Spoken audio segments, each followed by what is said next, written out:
మిత్రులకు అందరికీ నమస్కారం. ఫ్రెండ్స్, ఆంధ్రప్రదేశ్ రాష్ట్ర ప్రభుత్వంలో వేలాది మంది కాంట్రాక్ట్ ఉద్యోగులు అన్ని రకాలైనటువంటి నియమ నిబంధనలు కలిగి ఉన్నారు. అంటే హైకోర్టు, సుప్రీంకోర్టు సూచించినటువంటి విధంగా వాళ్ళు రాత పరీక్ష ద్వారా వచ్చారు, ఇంటర్వ్యూకి అటెండ్ అయ్యారు, రోస్టరు, రిజర్వేషను, అన్ని రకాలైనటువంటి విధి విధానాలు కలిగినటువంటి కాంట్రాక్ట్ ఉద్యోగులు 30,000 మంది పనిచేస్తున్నారు అని కమిటీలు తేల్చడం జరిగింది.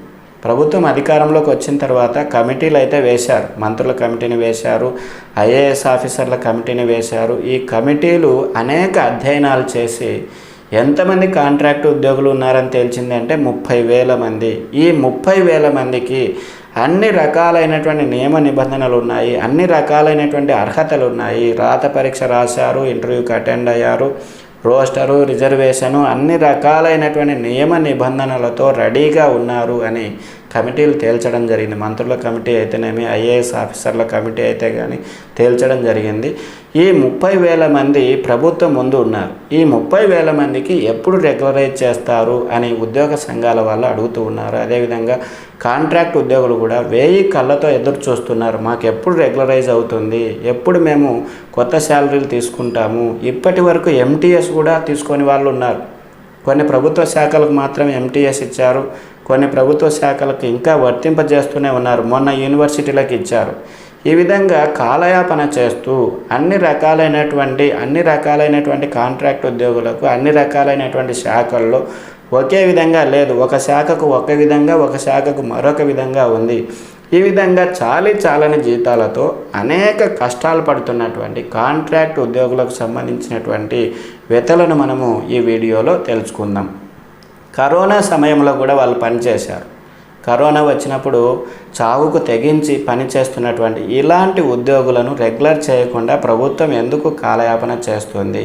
కమిటీలు వేసింది. ఈ ప్రభుత్వం అధికారంలోకి వచ్చిన తర్వాత కాంట్రాక్ట్ ఉద్యోగులను రెగ్యులర్ చేయడానికి గ్రూప్ ఆఫ్ మినిస్టర్స్ కమిటీని 10/7/2019 GOMS నంబర్ 1567 G7 నుంచి వచ్చింది. GOMS నంబర్ 1567 ప్రకారము గ్రూప్ ఆఫ్ మినిస్టర్స్ కమిటీని వేయడం జరిగింది. ఈ గ్రూప్ ఆఫ్ మినిస్టర్స్ కమిటీ ఏం చేసింది? అన్ని రకాలైనటువంటి అధ్యయనాలు చేసింది. ఎంతమంది కాంట్రాక్ట్ ఉద్యోగులు ఉన్నారు, ఎంతమందికి నియమ నిబంధనలు ఉన్నాయి అని చూస్తే 30,000 మందికి అన్ని రకాలైనటువంటి నియమ నిబంధనలు ఉన్నాయి. వీళ్ళని రెగ్యులర్ చేయడానికి అర్హులు అని ప్రభుత్వం ముందు పెట్టడం జరిగింది. వీళ్ళకి అనేక రకాలైనటువంటి వినతులు వచ్చాయి. ఉద్యోగ సంఘాల వాళ్ళు కానీ, కాంట్రాక్ట్ ఉద్యోగులు కానీ అనేక రకాలైనటువంటి రిప్రజెంటేషన్స్ వాళ్ళకి ఇవ్వడం జరిగింది. 30,000 మంది ఖచ్చితంగా ఉన్నారని ఉద్యోగ సంఘాల వాళ్ళు, ఉద్యోగులు తేల్చడం జరిగింది.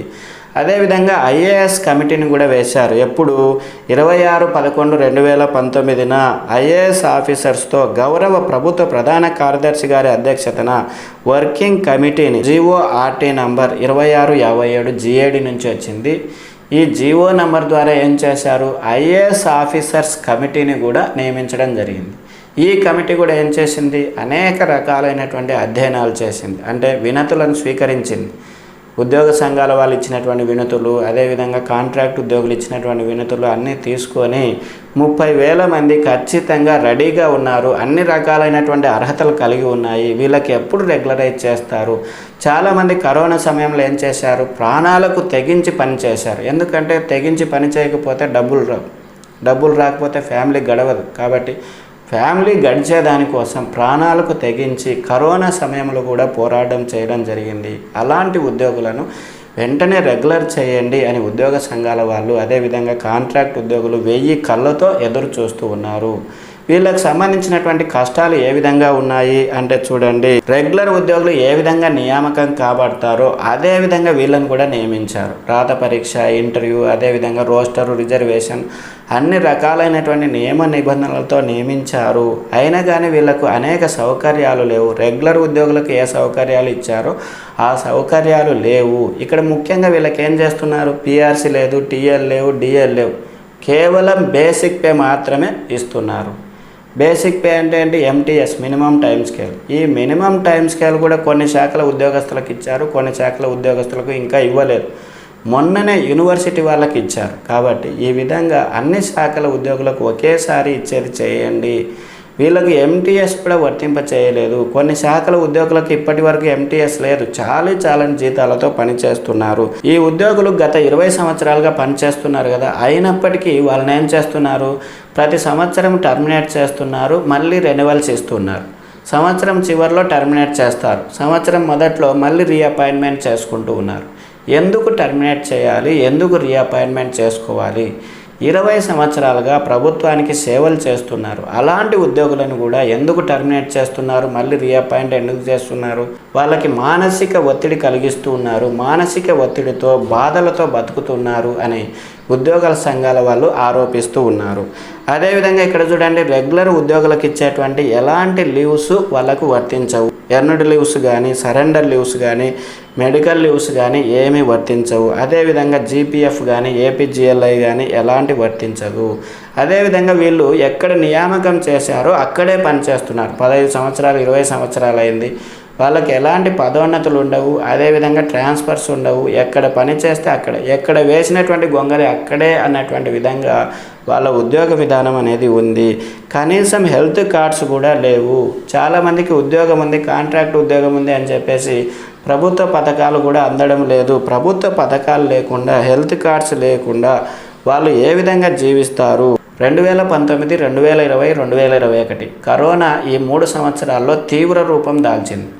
ఈ సమయంలో ప్రైవేట్ ఆసుపత్రులన్నీ మూసివేశారు. అయినా కానీ ప్రభుత్వ ఆసుపత్రుల్లో పనిచేస్తున్నటువంటి కాంట్రాక్ట్ సిబ్బంది, వైద్యులు అయితేనేమి, స్టాఫ్ నర్సులు అయితేనేమి, ఫార్మసిస్టులు అయితేనేమి, రకరకాలైనటువంటి కాంట్రాక్ట్ సిబ్బంది ప్రాణాలకు తెగించి అనేక మంది రోగుల యొక్క ప్రాణాలను కాపాడడం జరిగింది. ఈ నేపథ్యంలో వారికి ఏం జరిగింది, చాలామంది ప్రాణాలు కోల్పోయారు. కాంట్రాక్ట్ సిబ్బంది చాలామంది చనిపోయారు. వాళ్ళకి కారుణ్య నియామకాలు లేకపోగా, వాళ్ళ సేవలను గుర్తించకపోగా ఏం చేస్తున్నారు, రెగ్యులర్ చేయకుండా వాళ్ళను నానాక యాతలు పడేటట్టు చేస్తూ ఉన్నారు. కేంద్ర ప్రభుత్వం కానీ, రాష్ట్ర ప్రభుత్వం కానీ వాళ్ళ యొక్క సేవలను ప్రశంసించింది. కరోనా సమయంలో కష్టపడి పనిచేశారు, ఫ్రంట్ లైన్ వారియర్స్ అని చెప్పేసి వాళ్ళను కొనియాడడం జరిగింది. ఈ విధంగా కొనియాడుతున్నటువంటి కేంద్ర రాష్ట్ర ప్రభుత్వాలు వాళ్ళ ఉద్యోగాలను ఎందుకు రెగ్యులర్ చేయకుండా అలాగే పెట్టింది అని ఉద్యోగ సంఘాల వాళ్ళు, ఏపీ జేఏసీ వాళ్ళు ప్రశ్నిస్తున్నారు. అదేవిధంగా అనేక మంది కాంట్రాక్ట్ ఉద్యోగులు కూడా ప్రభుత్వాన్ని ప్రశ్నిస్తూ ఉన్నారు. ఇటీవల ప్రధానంగా 11వ పిఆర్సీ ఇచ్చారు. 11వ పిఆర్సీలో వాళ్ళు ఏం చేశారు, కాంట్రాక్ట్ ఉద్యోగులకు మినిమం టైం స్కేల్ ఇస్తామని హామీ ఇచ్చారు. మినిమం టైం స్కేల్ ఇవ్వకపోగా కొన్ని శాఖలకు ఇచ్చారు, కొన్ని శాఖలకు ఇవ్వలేదు. ఇంకా కొన్ని శాఖల్లో పనిచేస్తున్నటువంటి కాంట్రాక్ట్ ఉద్యోగులకు ఇంకా వర్తింప చేస్తున్నారు. ఏంటి కాలయాపన?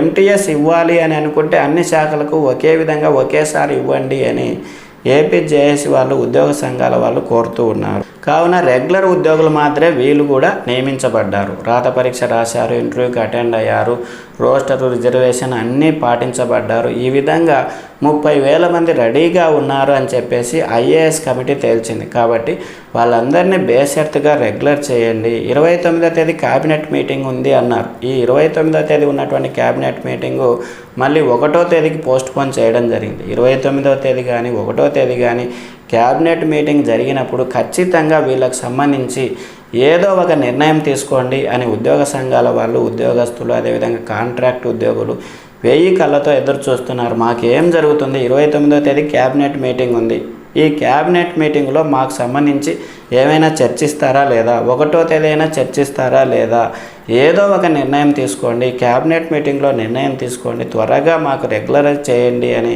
ఉద్యోగ సంఘాల వాళ్ళు అడుగుతున్నారు. అదేవిధంగా కాంట్రాక్ట్ ఉద్యోగులు కూడా 1000 కళ్ళతో ఎదురు చూస్తూ ఉన్నారు.